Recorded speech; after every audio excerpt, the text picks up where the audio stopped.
Hey everybody, it's Blair Lee, career and lifestyle strategist. Welcome to the Stress Less, Live More show. I am here with Traci Philips. She is actually, I'm going to do my little, just so we can even start this off right, I'm going to do my little bio read so you all know who we're talking to today. Traci Philips is an executive leadership and performance coach to visionary entrepreneurs and corporate professionals who want to learn, lead, and live from their zone of brilliance. Her first book, Looking In, Discover, Define, and Align the True Value of Your Life, Leadership, and Legacy, will be out later this year. And you can join her bi-weekly on Eavesdrop, the Facebook Live podcast she co-hosts with colleague Woolwyn Port. Traci lives in Pittsburgh, North Carolina with her husband, Jeff, and her 13-year-old daughter, Madison. So welcome to the show. How you doing? I'm doing great. Thank you so much, Blair. Yeah, it's a lot of fun. As I put on my post, I was super excited for this conversation today. Yeah, no. So just to kind of even share with everybody, I actually met you virtually. We've never actually met in person, even though we both live in North Carolina. So we can make that happen. We can actually make a meeting happen at some point, maybe this summer. We'll talk about it. But I actually met you virtually about almost 2 years ago after you were on. I heard you on a podcast, and I was so just kind of inspired by your message that you shared on the podcast that, as I do, and as I share with other people, just go out and ask to talk to people, ask to make friends. The worst they can do is say no. And then you're no worse off than before you asked. And you actually have more clarity in that process. So anyway, that was just a little teachable moment there. But that's how you and I actually first connected, again, about 2 years ago. So it's just funny how 2 years have passed, but here we are. So welcome to the show today. Thank you. Thank you so much. Well, and so much has happened for you during that time too. And I think to your tip, when you put yourself out there, more opportunities present themselves, and then you kind of follow your gut, really, to pick and choose those that align with you. So, I mean, you've accomplished a lot in the last 2 years around what's in integrity with, who you are and how you want to show up. Yeah. I mean, as they say, as the quote goes, your net work is your net worth. And we don't want to, equate everybody to money, but we want to also equate who we surround ourselves with our growth. Yeah. And that is just so important. And we want to make sure that we're surrounding ourselves with the people who are going to not only align with us, but also help to up level us to where we're going. Do you hear Sorry, I hear my voice kind of coming. Can you hear that echo? A little bit. I'm going to take off my microphone and see if that actually.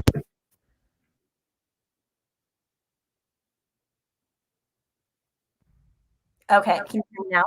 Oh, yes. Oh, perfect. I can't hear you though. Shoot. Okay, let me actually just stick it. Do you read lips? Sorry, everybody. Never had this happen.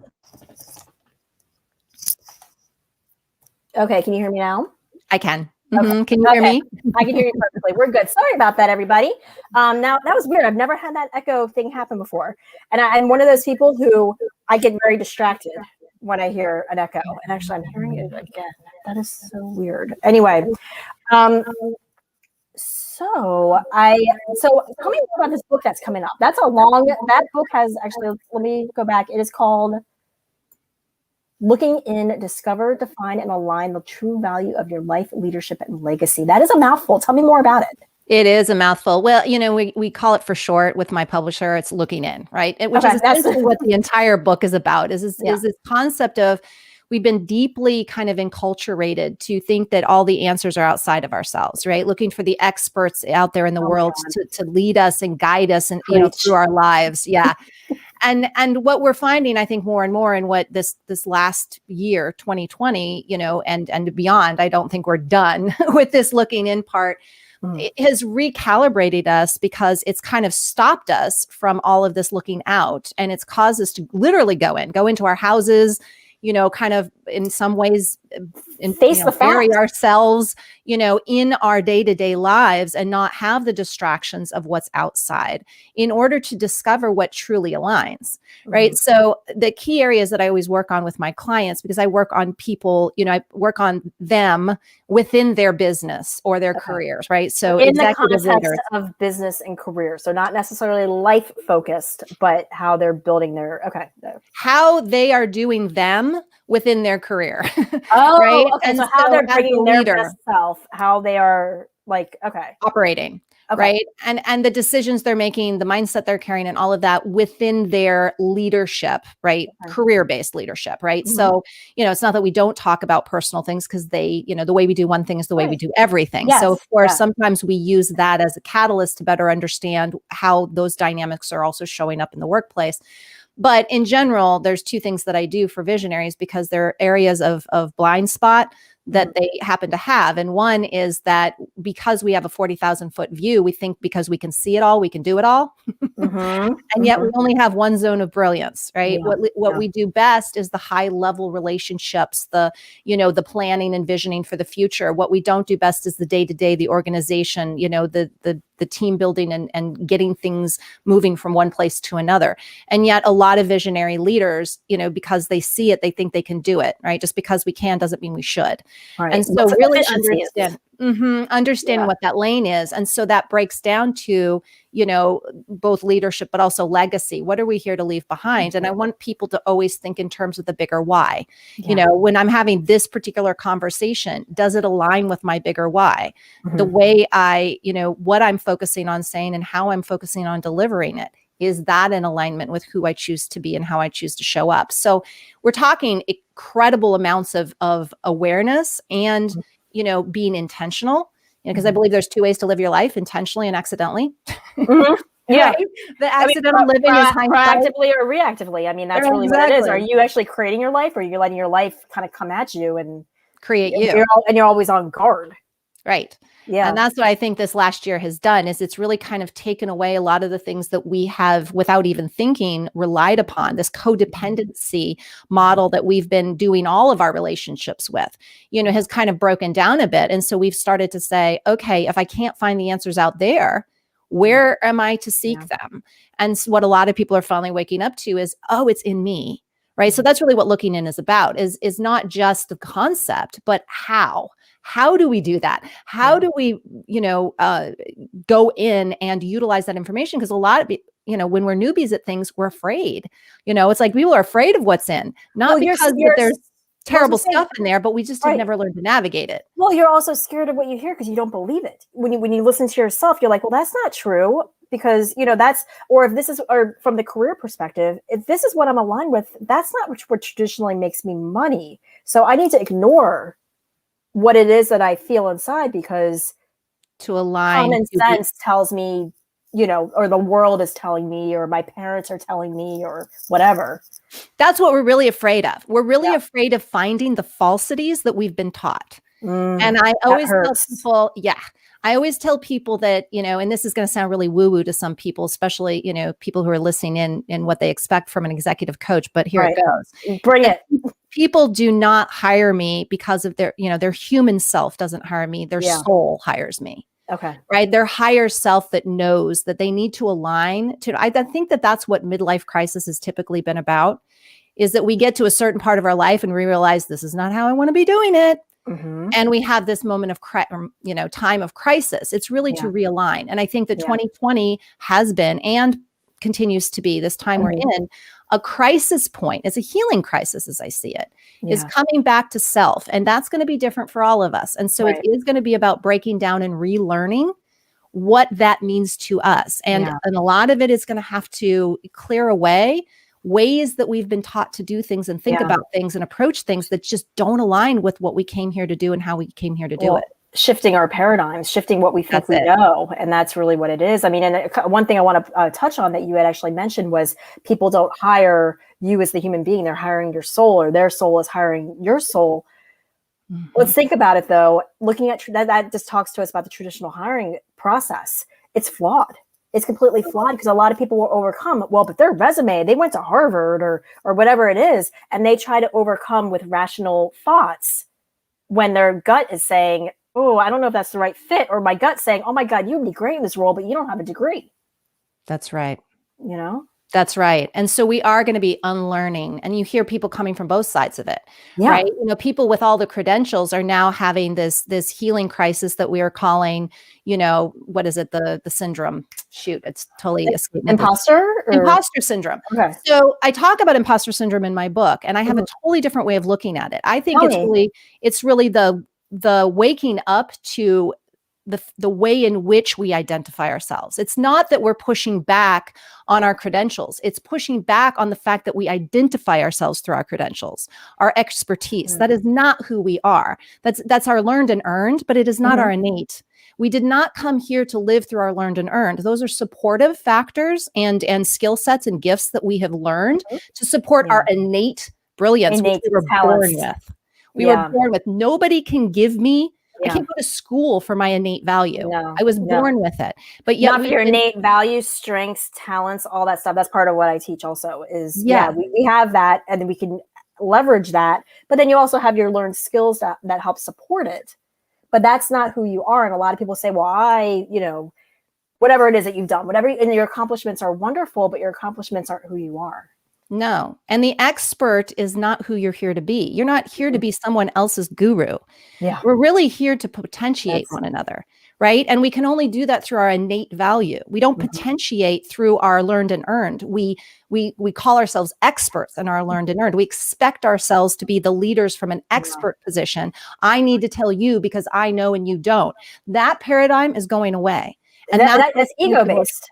It's ego-based. It's completely ego-based. And that's why it doesn't resonate with people who are starting to wake up to these concepts. And that's where I really think the imposter syndrome is about, is it's a canary in a coal mine moment. Any syndrome, any malady, ailment, it's not to say, oh, look here, the symptom is the issue. The symptom is trying to show us where the cause is coming from. And if we just look at it as, oh, imposter syndrome are people who are not able to align with their credentialed, expertise, we're missing the point. It's that what they're trying to not align with is their identity based on that. Okay. I believe that. I mean, because in their core, they don't. Opinion. Well, I mean, here's the thing. Let's take this a little bit deeper, because when they feel like an imposter, it's almost like they're forcing themselves to be somebody that they're not. If you are aligning with your innate value, skills, strengths, talents, etc., you know how to do X, Y, Z, and typically you know how to do it so well that you don't recognize that you're actually special or talented in that, and so therefore you're like, oh, everybody knows how to, I don't know, write a book, or everybody knows how to organize a closet, or whatever it may be. Bingo. You just said it. And I don't need to pay anybody. This is revolutionary based on what we've been taught forever. Yeah. And so when people say this, suddenly people freeze up. It's like, well, what does that mean? Those of us who have lived our lives from this place of credentialed self and identity is like, well, I'm going to cling to that. And we're seeing a lot of that. People who don't want to hear what we're saying right now. They want to discredit us. They want to discount this. Yeah. But there's something deep inside all of us, no matter where we are in waking up to this concept, that knows it's true. It's our soul's journey. Whether we resist it, because resistance is persistence, right? What we resist persists. Yeah. So people are holding on to this identity and claiming that, oh, we have to break through, imposter syndrome and get to the other side of identifying ourselves by our credential. We're never going to go there. Oh my gosh. I'm just thinking, when you do that, your head goes down and you're like, oh, I'm going to make it. And then you end up, and then you lift your head back up and you're miserable because you're even more misaligned. Totally. With your path. Yeah, it's not about trying to do it harder. Yeah, right. That's the problem. When we bust through this, I think that's the definition of insanity is when we keep doing the same thing, not only with the mindset that created the issue, but thinking that we're going to somehow, transform differently. Yeah. Right. That's we get to honor it. We get to honor that there's a breakdown of something within ourselves that's telling us, no, that's not where to look. Well, that's not true. We're looking at other people who are successful, and we don't, again, when I say that, we don't know what goes on behind closed doors. So there's a whole other story, but we look at other people. Oh, they're on LinkedIn every day making comments or talking or whatever, and they're posting and they're doing videos, and I want to be like them because I want the perception of the level of success that we perceive them to have. But then as you do it, you're like, this doesn't resonate with me. But then you're like, well, that's what I got to do. It's, people are on social media or whatever it may be. That's just one example. That I just know a lot of people feel like, I see it a lot. Everyone's trying to keep up with the Joneses on Facebook and the different social medias. And it may not be who you are. And if it's not who you are, you're not going to be successful with it as hard as you try. Well, and these platforms are gearing it towards that too. These platforms are only allowing certain things to show up and others not to. Yes. So that's the other piece, is it keeps us aligned to these broken paradigms, because the social influencers, which, by the way, I can't stand the word influence. I think it's basically the same as control. You want to impact people for sure. Influence, like we get to influence ourselves first and foremost. Yeah. And so this idea of social influencer, half these people I wouldn't follow on a daily basis if they paid me. But somehow they have influence over us. Let's really ask if we're being influenced by them because we think it's going to get us exposure, ego, or whether we really align with what they're doing and saying. Right. Because I don't want to be or is it because everybody else is influenced by them, so you want to be a part of the crowd? So that's it. Belonging. Right. Yeah. You got to belong to yourself. One of the best books is Brene Brown's, Braving the Wilderness. It's all about her research around belonging. And at the end of the day, we have to learn to belong to ourselves, the looking in part. We've got it. We're living in closest proximity with ourselves. Therefore, our relationship with self is most important. Well, and it's the longest relationship you'll ever have. That's right. And so, but it has to be self-care, self-love, self-understanding, and self-acceptance. And so when we're constantly focused externally, which is where the whole world wants us to be, we can be manipulated, controlled, and led to believe whatever when we are being influenced externally. And I'm not saying that nothing outside of ourselves is valuable, but we have to run it through our personal lens to find out what resonates, what seems true for us, because what's true, one person's poison is another person's panacea. So somebody else following someone may work for them. I just know it doesn't work for me or the message that I'm here to create. You have to use kind of your feelings as a compass. You have to use that as, and then, in your gut, kind of feel, okay, do I want to follow? Maybe you do want to follow this person. Maybe you follow them for a couple of weeks and you're like, you know what? I don't resonate. Let me shift over here or whatever it may be. Right. Because you're trying to find we all came here to have life experiences. And sometimes that's being followed down, follow someone down a rabbit hole in order to have that experience of, that's not it. That's not it. That's the thing. That's what it is. But the trick is how quickly do you identify that that's not it? And that's what I've kind of learned in my process. Things that used to take me 6 to 12 months of keeping my head down, because I'm a hard worker. I'm a, former accountant. I, dot your I's, cross your T's. I'm like, if this is what I'm supposed to do, okay. And then I'll keep my head down for 6 to 12 months and bring it up and be like, okay, I'm miserable. But things that used to take me 6 to 12 months to make a decision and realize that it wasn't the right fit for me, now it takes me days. Oh, that's great. And I could see the difference. Yeah, for sure. Yeah. I just had that same experience. So I have a blog coming out in this month. It's going to be on the 15th, that anybody who's interested can find it on my website, which all that information will come up at the end. But, it's about this experience I just had, very similar to what you're talking about, where my body has started to really be I've used language my entire life to figure out truths and where there's been transparency issues and stuff and what people are telling me. But now my body is literally, starting to talk to you. Yeah. And where the ear ringing or the pit in your stomach, or they just won't go away until you acknowledge it. Or ailments. I mean, disease is an indication. That's what it is. Times. Yeah. It is, but that's built up over time. We're talking about those instantaneous things that in that moment of awareness, like this doesn't really fit. All of a sudden you have this body thing that's telling you, it's not aligned. And you get to listen to that. What really came up and what I talk about is when you kind of what you just said, when you lean into that and you use this self-care approach and saying, okay, what's going on, body? Heart, what do you have to tell me? Gut, what do you have to share with me? Let's have this conversation with myself and see what comes up. Some of the deepest truths around my entire existence up until this point in my life came through by just acknowledging that. And suddenly there was this sense of freedom, because that truth, my truth, not anybody else's truth, and not a truth that's being forced upon me, but my true truth was able to come forward and disclose itself. Right. And that's where freedom comes, right? Freedom comes from being aligned sovereignly with our truth. Right. But if we don't discover that for ourselves, we don't know it.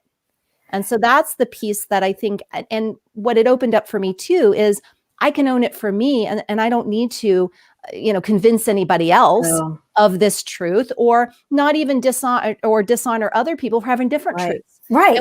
Because we all have different, I guess, perceptions or ways that we look at things. And that's the thing. A lot of us look to other people to validate our own feelings. And that's something that we need to be aware of, that we're doing that. Is that all kind of the discussion in your book? Like, is that all kind of talked to? Okay. Because that's a great idea. I mean, are you finding, I'm just curious, in your business, which actually I kind of want to go back to even how you got into this, but first, in your business, are you seeing like a shift? Oh, big shift. Huge shift. And do you think it's 2020 that started it, or do you think this has been building up since before that? Well, that's a good question. I think it's been building up for a while. I mean, I've seen shifts going back, 5 years that seemed really like, okay, now we're going in a different direction kind of thing. Because that's one of the things I follow is trends, and it's usually social trends and trends in culture, but more specifically in leadership. In the last 3 years or so, I've been really focusing on trends, how the social, energetic, and cultural trends are affecting our leadership models. And so it's really been fascinating. But yeah, about 5 years ago, I started to see massive changes. But 2020 was really an interesting time, because when we went into quarantine, there were many clients I'd been working with for some time, and that whole thing about who has an essential business, kind of thing was happening. You can go out in the world if you have an essential business, but you need to stay home if your business isn't essential. Right. And that became kind of the buzzword. And my clients who had been working with me for a while, they said, a lot of them actually, and I wasn't expecting this. It was kind of a surprise to me, to be frank, as they said, thank God I've been working with you, because now that I see where we're at and what you and I have been doing over the last year, 2 years, depends on how long I've been working with them. They said, I feel more prepared for this time than ever. If I hadn't been working with you, I don't know where my mind would have been, where I would have, how I would have been reacting, or how they would have perceived what was happening. Yeah. And now that we're in 2021, what's even more amazing is those clients I worked with during 2020, because I work with my clients usually on about a year program's worth of time. All of them, their business went up at least 20%. Interesting. All of them. Not a single client starting at 20%. Some and they're not 40, essential. 45, and none of them were essential businesses. Yeah. None of them. Wow.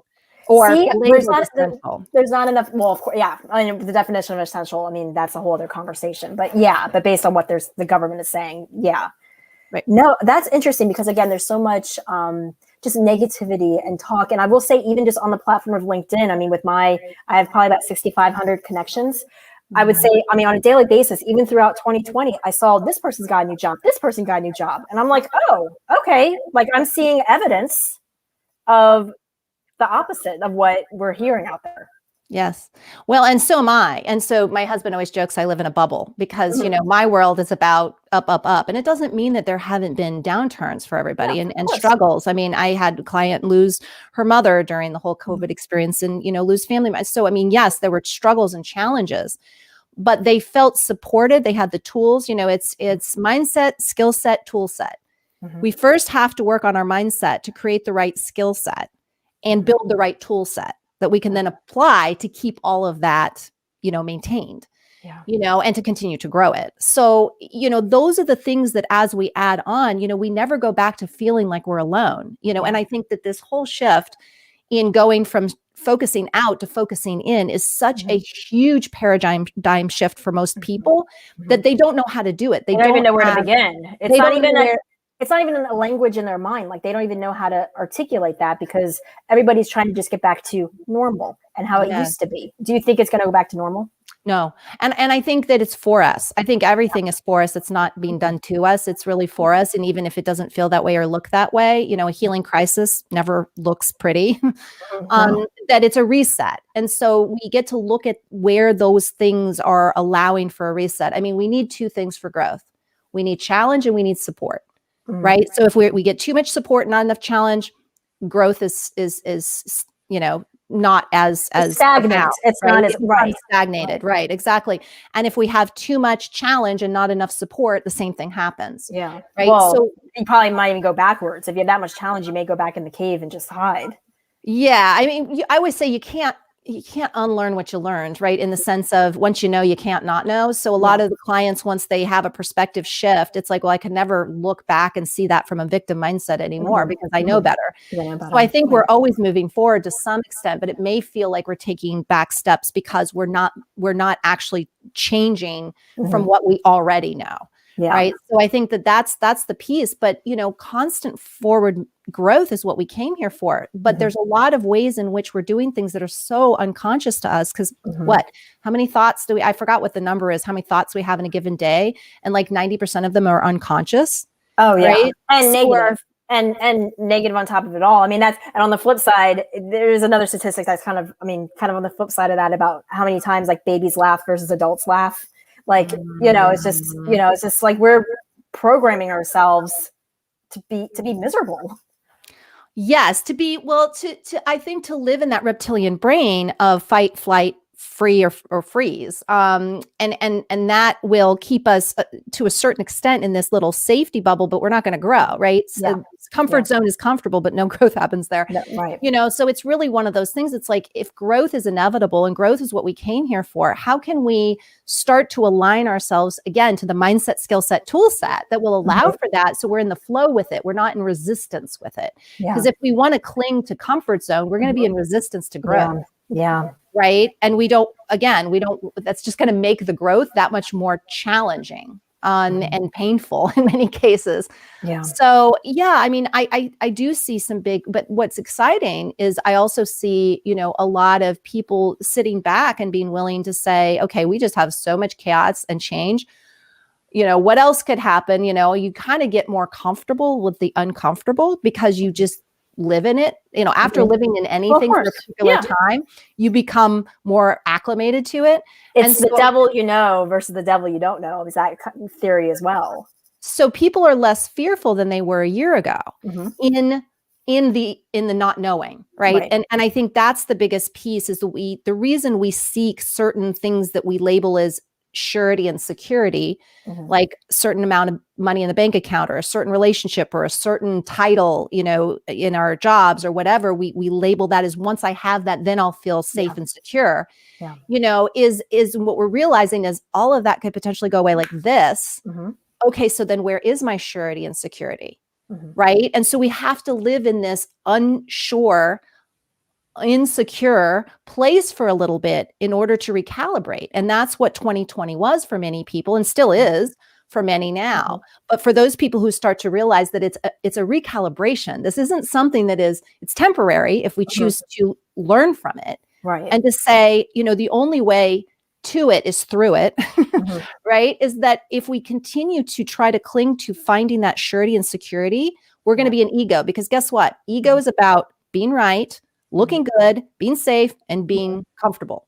Yeah. That's all our ego is concerned with.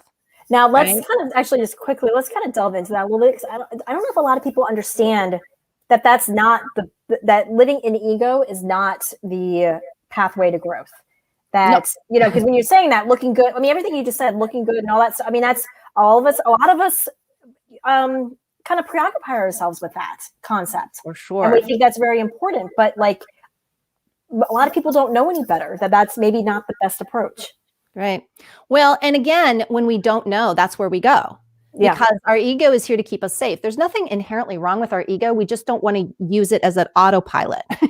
Like sometimes the ego needs to come in, because for temporary reasons that's what we have available to us in that moment. But we don't want to live from that place. And I think the being right is what I see a lot, especially with the polarization of beliefs and all of that that's been going on. And my husband even said it to someone online recently when they kind of got into it around something that was political. And he finally said to the guy, he said, I'm just wondering what your bigger why is. Is this whole engagement about bringing us closer together in connection, or is it about you being right?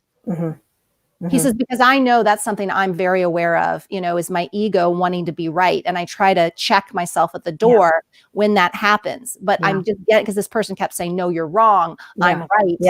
Check your facts, this whole thing. It's like, what are we engaging with? Because communication is at its heart and soul about connection. So are we breeding connection in our communication, or are we breeding the opposite? Yeah. What's our intention for our communication? Whenever we engage in a conversation with somebody, what is the intention? Or what do we hope to get out of it? Or not get out of it, that's not the best thing, but what do we hope to accomplish, or how do we hope to grow from it? Are we here to leave things better, or are we just here to be about what's important to us? Yeah. And again, no shame, no blame either way, but I think we need to have real clarity about that for ourselves so that we can operate in integrity with whatever that means for us, right? So if somebody feels that being in integrity is being right, okay, well then that's alignment. As long as it's your intention, if that's what you've made that decision, I mean, you're being you. Again, we're human. So, I mean, no, we're not going to be perfect.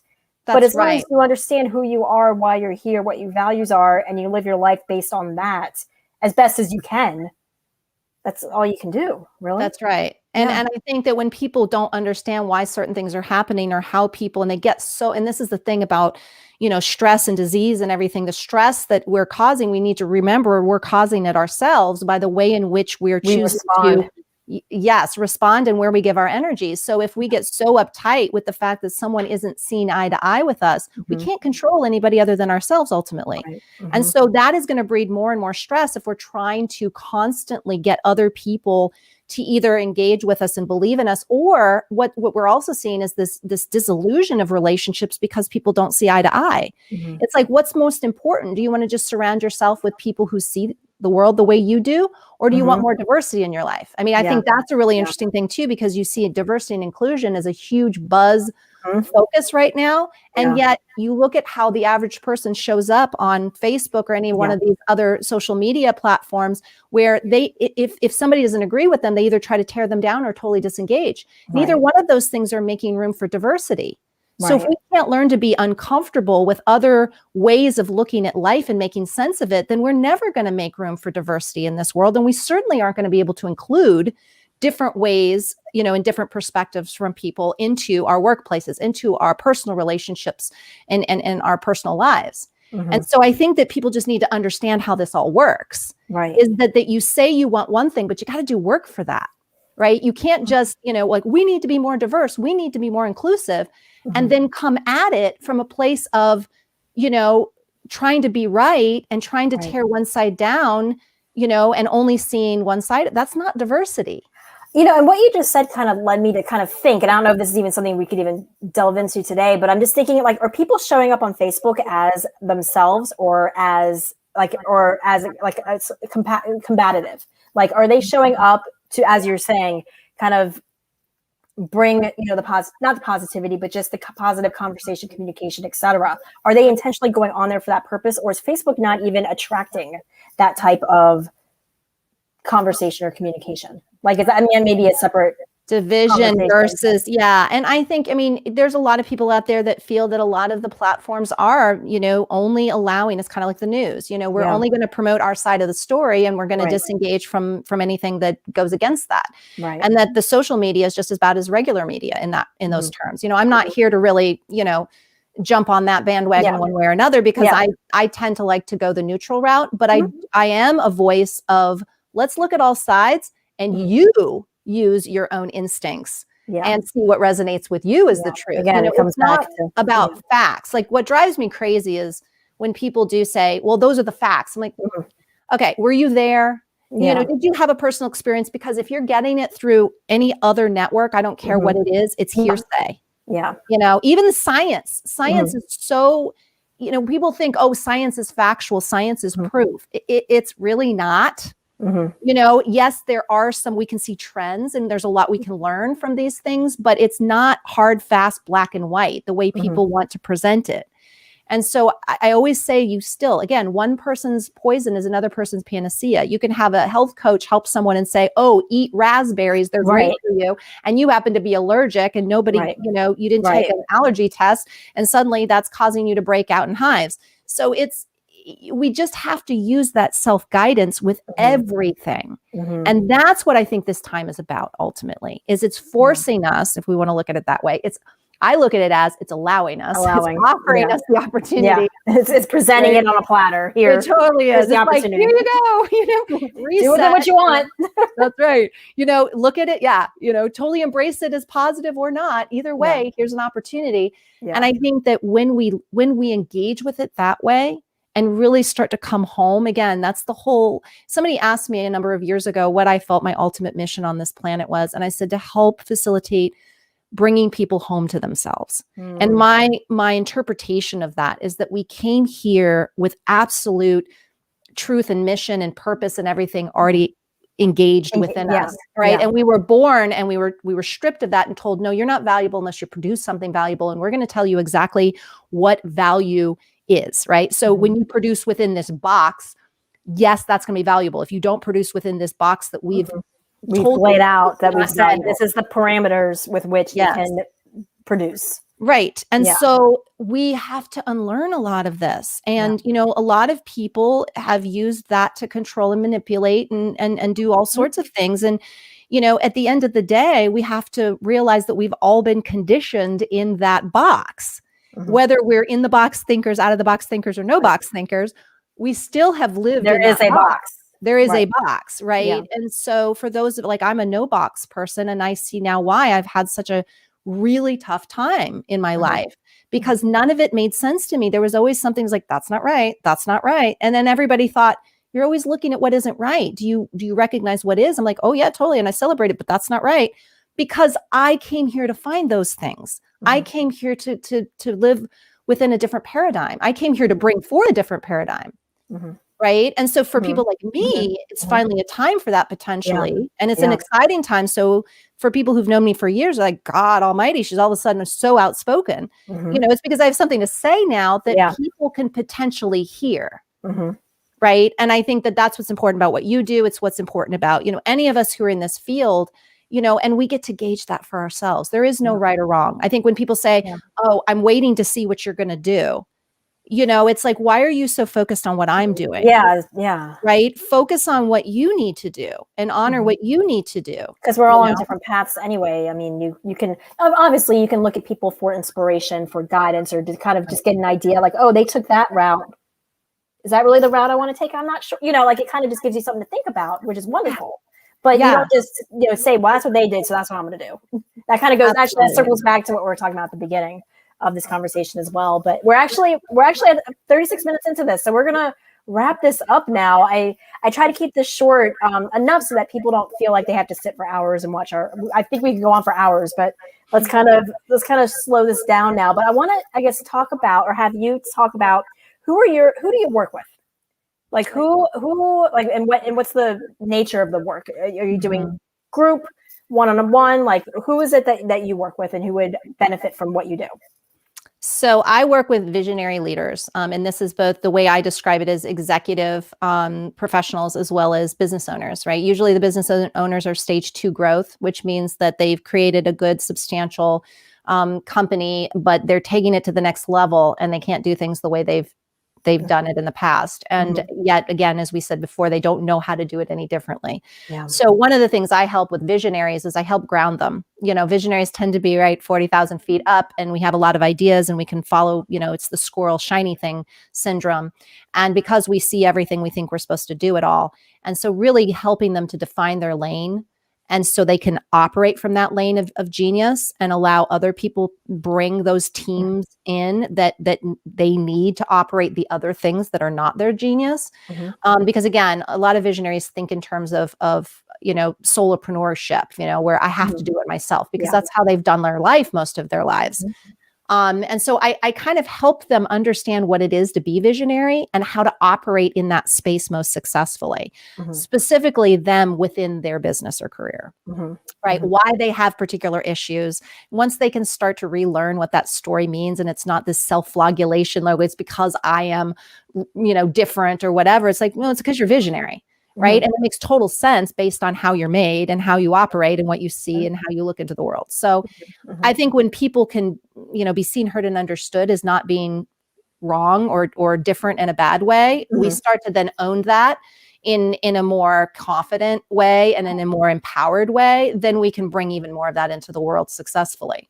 Right. So that's who I work with. I work typically one-on-one, although, I will take leadership teams. So sometimes I'll be called in to work with, the top level of leadership on a corporate. Like at a corporate. Okay. Yeah. So this is our leadership team. We've got 4 people on our leadership team, and they really need some communications coaching, let's say, or, that kind of thing. I do work that group dynamic as well, but typically one-on-one. So the group dynamic from the corporate perspective, but in general, when you're working with individual contributors or visionaries or leaders who are looking to, I guess, up level and to, up level their progress. They've been successful up until this point, but now they're kind of stagnant and trying to figure out what the next move is in order to up level what they're doing. Is that what you would kind of say? I mean, it is. And it's always because we haven't owned ourselves, right? So all these things we were just talking about earlier, going in, defining what that is, because it isn't just conceptual for me. I have people define it.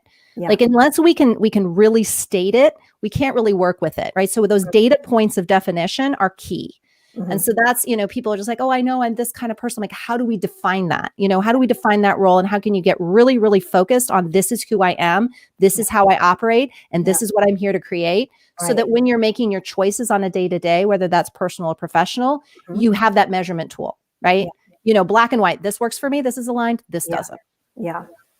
I mean, it actually makes life easier because you don't have as much, because it's just, you just don't have to like analyze, like, because pretty quickly. Yeah. It's not a guessing game. Right. Right. And I think also too, we don't spend our time nearly as distracted and bleeding our energy out, because we're really just, a lot of you're laser focused. We're laser focused, and it's a lot easier to let go of the things that aren't aligned. So we don't get so caught up emotionally about things. It's just like, okay, next. Well, that's the thing, is because you're still analyzing, you're trying to, I don't want to give this, but there's a potential benefit of this thing I'm going to give up, or whatever it is. And you put all that energy into that when really it just should be gone. Let me go back to, my lane. Let me go back to where I shine. That's right. So, very well put. Well, thank you. So I created a little graphic. So I'm going to put this up on the screen, and I'm also going to put this in the comments for this video, but here's how they can reach you. Is there anything you want to specifically say about anything on this screen right now? Well, the best way to engage with me, on social media, because you can do it immediately, right, on posts and that kind of thing, or any of the, LinkedIn, Facebook, Instagram. And I love hearing from people. My website has all my blog posts, and there's also ways you can email me through that. But you can kind of see what I'm about very fully on my website. And the YouTube channel is specifically for my Eavesdrop live that I do with Will and Port. And when is that? That's actually later today. We're going to meet. It's every other Wednesday at 1 p.m. and we do that live on Facebook, so there can be interaction. I like that live feature, because then when people come in and they can chat with us and that kind of thing, it's a great feature. So but that one is all of the playback. So if people missed a particular episode or want to just see what it's all about, and those are live, it kind of like you and I. It's unscripted. It's in the moment. It's whatever comes up. And that's always the case. So, some interesting stuff usually comes up in those conversations. You have a very busy day today then. So I appreciate you taking the time with me, knowing that you have your, other conversation this afternoon, but this has been wonderful. I guess we're going to just wrap this up now. Is there anything you want to share before we wrap it up? Well, I just want to thank you again for having me in this opportunity. I think what we're doing creates an impact that we will never know, the potential, what we're putting out there and what we're modeling, because, it is time consuming, and it does take effort and passion. And so I just want to thank you for choosing to do that and invite other people along, because, this is really giving people that option again, that, a lot of us have been walking around thinking we're the only ones thinking this way. Right. Yeah. So as we were talking today, actually, I was going to talk about this later, but I'm seeing a lot. There's so many synergies between. I think it's also, again, you meet people when you're ready to meet people. You connect with people who are kind of like-minded, and then this is just the process of life. There's a process of life and growing, interacting with people. I mean, it's very fascinating to me, just who comes in your life at what time. Yes, I agree with you. I agree. And so just keep doing what you're doing. But thank you for having me. This has been so much fun.